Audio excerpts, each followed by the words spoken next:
Ang El Nino ay isang pangyayari sa tubig dagat sa mga Pacific Ocean. Ang epekto niyan sa Pilipinas, sa bansang Pilipinas, ay nagiging sanhi ng kakulangan sa tubig. Malaki rin ang epekto sa ating mga coconut farmers. Sila ang una, sila ang pinaka-vulnerable kasi pag bumaba ang production, wala sila ibebenta. 2024, I think, was considered the hottest year. So that was the El Nino that has caused the reduction sa harvest natin. Ramdam namin din ang El Nino kasi pagdating sa yung quality ng namin ng mga buko namin at saka yung volume na dapat na namin na ma-harvest quantity lessen kasi yung bunga lumiliit.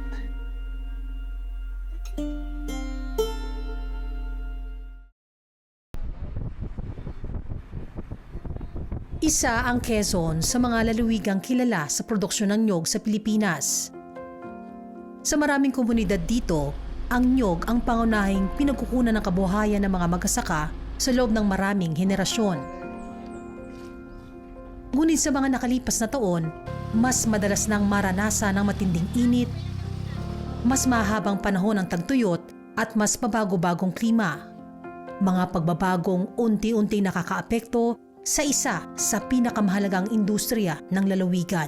Sa totoo lang, ang Quezon din ang may pinakamalawak na taniman ng niyog sa buong Pilipinas. Meron tayong mahigit sa 480,000 hectares. So, 20,000 na lang ay kalahating milyon na hektarya ang meron tayong taniman ng niyog dito sa atin. At may kabuong bilang na estimate na 55 million coconut trees, bearing coconut trees dito sa lalawigan ng Quezon.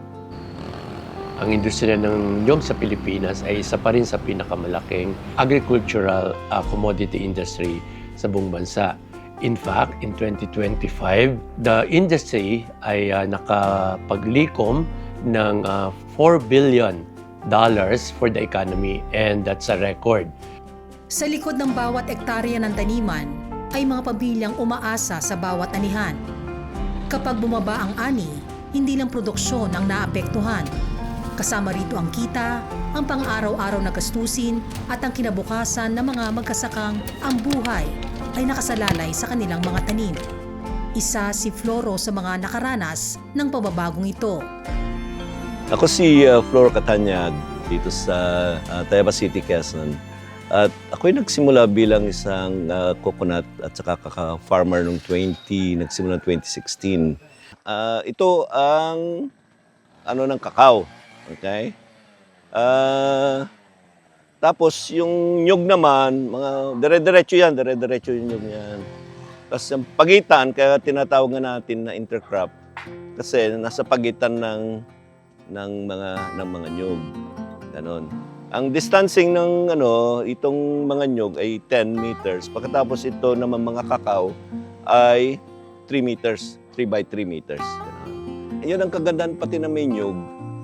Kasi ang kailangan ng kakao, pag maliit pa, 75% shade, 25% sunlight.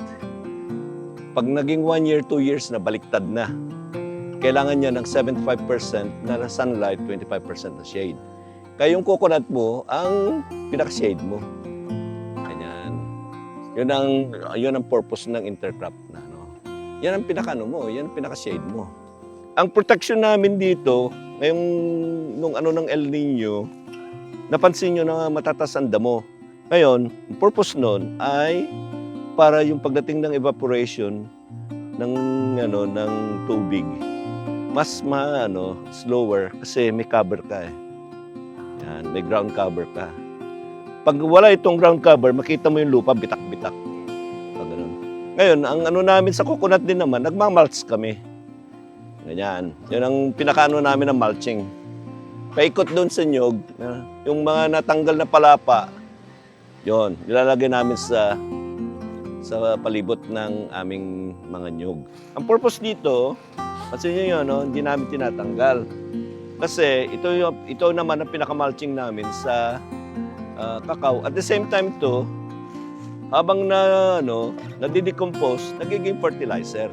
Secondly kasi, meron kaming drip irrigation. Ito, nakita niyo itong black na, ito. Meron kaming drip irrigation. Kaya, hindi lang kami nagpa-practice ng mulching, at the same time to, nag-ano din kami ng drip irrigation. Kaya kita may mga butas na ganyan. Pero, it doesn't mean na hindi rin kami apektado ng El Nino. Kahit na may apektado rin kami ng El Nino. Yung effect pa rin ng El Nino kasi, less ang less na ang moisture, less na ang tubig. Kaya apektado yung quality, hindi naman quality, pero yung number of yung nuts na namin harvest.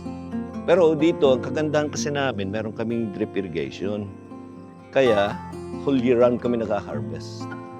Yung iba na walang drip irrigation, lang sila sa harvest season.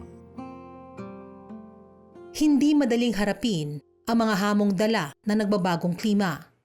Ngunit sa Quezon, ipinapakita ng ilang magkasaka na ang pag-angkop ay nagsisimula sa kahandaang matuto at sumubok ng mga bagong paraan.